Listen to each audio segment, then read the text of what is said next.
एक जमाने में एक औरत थी जिसकी 3 बेटियां थीं। उनमें से 2 इतनी बदकिस्मत थीं कि उनका कोई काम कभी ठीक ना होता।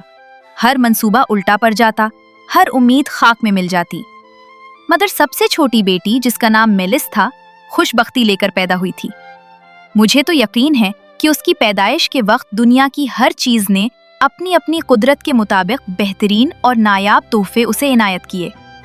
वो जो काम भी शुरू करती निहायत खूबी से मुकम्मल होता। जो चीज हाथ में लेती बेऐब तकमील पाती। जब भी रक्स के लिए खड़ी होती, दादो तहसीन के साथ बैठती। इसे देखते ही खून खोलने लगता है। इसी वजह से उसकी हसूद बहनें उसे जान से ज्यादा दुश्मन रखती थीं। मगर दूसरी तरफ लोग उसे उतनी ही मोहब्बत और खैरखाही से चाहते थे जितना उसकी बहनें उसे मिटाने की तमन्ना करती थीं। दूसरे लोग उसे इतना ही हाथों की हथेलियों पर उठाए फिरते थे। उस मुल्क में एक जादूज़दा प्रिंस रहता था जो मेलिस के हुस्न से इस कदर मुतासिर हुआ कि उसने छुपकर उससे शादी कर ली। और ताकि वो एक दूसरे की मुलाकातों से अपनी माँ, जो निहायत बुरी औरत थी, को शक में न डालें, प्रिंस ने शीशे का एक रास्ता बनवाया जो शाही महल से सीधा मेलिस के कमरे तक जाता था। हालांकि वो फासला 8 मील का था। फिर उसने मेलिस को एक खास पाउडर दिया और कहा, जब भी तुम मुझे देखना चाहो, इस पाउडर का थोड़ा सा हिस्सा आग में डाल देना। मैं फौरन उस रास्ते से परिंदे की तरह तेजी से दौड़ता हुआ आ जाऊंगा ताकि इस चांद जैसे चेहरे का दीदार कर सकूं। उस बंदोबस्त के बाद एक भी रात ऐसी ना गुजरी जिसमें प्रिंस शीशे के उस रास्ते से आते जाते आगे पीछे ना चला हो। यहाँ तक कि आखिरकार मेलिस की हरकत पर नजर रखने वाली उसकी बहनों को यह राज मालूम हो गया और उन्होंने फौरन उस खुशी का खात्मा करने की एक चाल चल दी। धागा यकदम काट देने के इरादे से उन्होंने जाकर उस रास्ते को कई जगहों से तोड़ फोड़ दिया। चुनाचे जब बेखबर मेलिस ने अपने शौहर को बुलाने के लिए हस्बे आदत वो पाउडर आग में डाला, तो प्रिंस, जो हमेशा की तरह बिजली की सी तेजी से दौड़ता हुआ आ रहा था, टूटे हुए शीशे से इस तरह शदीद जख्मी हुआ कि देखने वालों के दिल पसीज जाएं। आगे बढ़ने के काबिल ना रहकर वो वापस पलटा। जिस्म ऐसे कटफट गया था जैसे किसी डच आदमी की धारीदार पतलून चिर गई हो। फिर उसने शहर के सारे तबीब बुलवाए, मगर चूंकि वो शीशा जादुई था, उसके जख्म मोहलिक साबित हुए और कोई इंसानी इलाज कारगर न हुआ। बादशाह ने जब ये हाल देखा और अपने बेटे की हालत से नाउमीद हो गया, तो उसने ऐलान करवा दिया कि जो कोई प्रिंस के जख्म ठीक कर दे, अगर औरत होगी तो प्रिंस से उसकी शादी कर दी जाएगी और अगर मर्द होगा तो उसे आधी सुल्तनत दी जाएगी। अब मेलिस, जो प्रिंस की जुदाई में घुलती जा रही थी, ये खबर सुनते ही उसने अपना चेहरा रंग लिया, भेस बदला और बहनों को बताए बगैर घर से निकल पड़ी ताकि मरने से पहले एक बार उसे देख सके। मगर तब तक सूरज का सुनहरी गोला, जिससे वो आसमान के मैदानों में खेलता है, मगरिब की तरफ झुक रहा था। रात ने उसे एक जंगल में जा लिया जो एक ओगर के घर के करीब था। खतरे से बचने के लिए वो एक दरख्त पर चढ़ गई। उधर ओगर और उसकी बीवी खिड़कियां खोलकर मेज पर बैठे ताजा हुआ में खाना खा रहे थे। जब वो अपने जाम खाली कर चुके और चराग बुझा दिए, तो उधर उधर की बातें करने लगे। मेलिस, जो उनके इतनी करीब थी जैसे नाक मुंह के करीब होती है, उनकी कही हर बात साफ सुन रही थी। ओग्रेस ने दूसरी बातों के अलावा अपने शौहर से पूछा, मेरे प्यारे हैरी हाइड, बताओ तो दुनिया में क्या खबरें चल रही हैं? दुनिया उलटी चल रही है।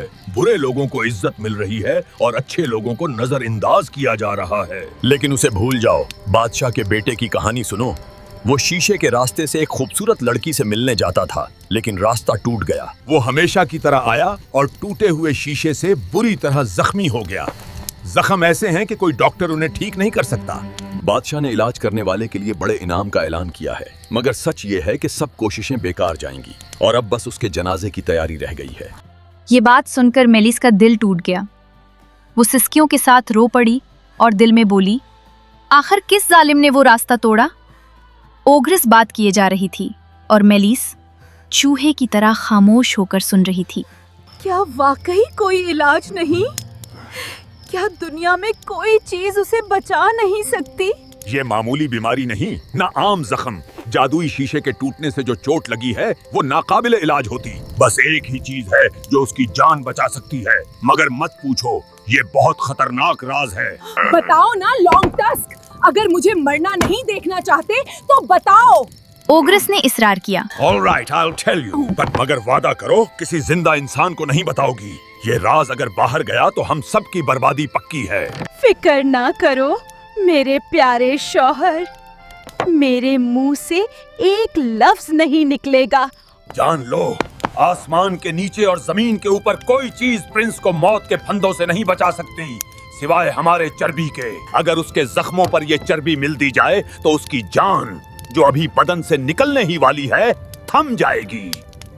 मेलिस ये सब सुन रही थी। वो सब्र से इंतजार करती रही कि उनकी बातें पूरी हो जाएं। फिर हिम्मत बांधकर दरख्त से नीचे उतरी और ओगर के दरवाजे पर जाकर जोर से पुकारा, मेरे अच्छे मेजबानों, खुदा के नाम पर कुछ रहम करें, सर्दी और भूख से मर रही है। यूं रोती गिड़गिड़ाती वो बार बार दरवाजा खटखटाने लगी।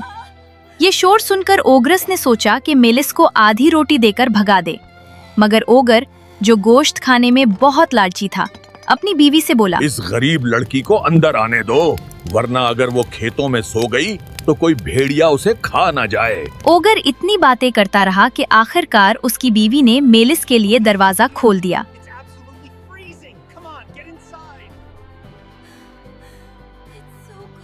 दरहकीकत ओगर दिखावे की खैरात के पीछे मुसलसल सोच रहा था कि उसे 4 हिस्सों में खा जाए, मगर लालची का हिसाब और मेजबान का हिसाब अलग होता है। ओगर और उसकी बीवी इतनी शराब पी गए कि नशे में हो गए। जब वो सो गए, मेलिस ने अलमारी से एक छुरी निकाली और फौरन उन्हें कुचल दिया।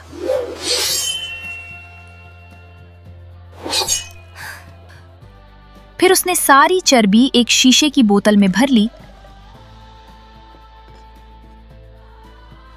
और सीधा महल गई, जहां बादशाह के सामने आकर प्रिंस को शिफा देने की पेशकश की। बादशाह बहुत खुश हुआ और उसे अपने बेटे के कमरे में ले गया। जैसे ही मेलिस ने प्रिंस के जख्म पर चर्बी लगाई, जख्म फौरन बंद हो गया, जैसे आग पर पानी डाल दिया गया हो, और वो सेहतमंद और जवान हो गया। बादशाह ने अपने बेटे से कहा, ये नेक औरत वो इनाम पाने की मुस्तहिक है। तुम्हें उससे शादी करनी चाहिए।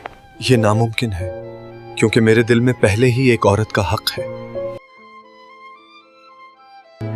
तुम्हें अब उसकी फिक्र नहीं करनी चाहिए जो तुम्हारी बदकिस्मती की वजह बनी। मेरी बदकिस्मती उसकी बहनों की वजह से हुई और वो उसका पछताएंगी। तो क्या तुम वाकई इसे चाहते हो? अपनी जान से ज्यादा। फिर मुझे गले लगा लो, क्योंकि मैं तुम्हारे दिल की आग हूँ। मैं तुम्हें आग के बजाय कोयले के तौर पर लूंगा, इसलिए दूर रहो, मुझे काला ना करो।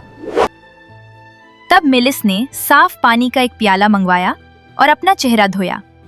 जैसे ही कोयले की धूल उतर गई, रोशनी नमूदार हुई और प्रिंस ने उसे पहचानकर गले लगा लिया और अपनी बीवी तस्लीम कर लिया।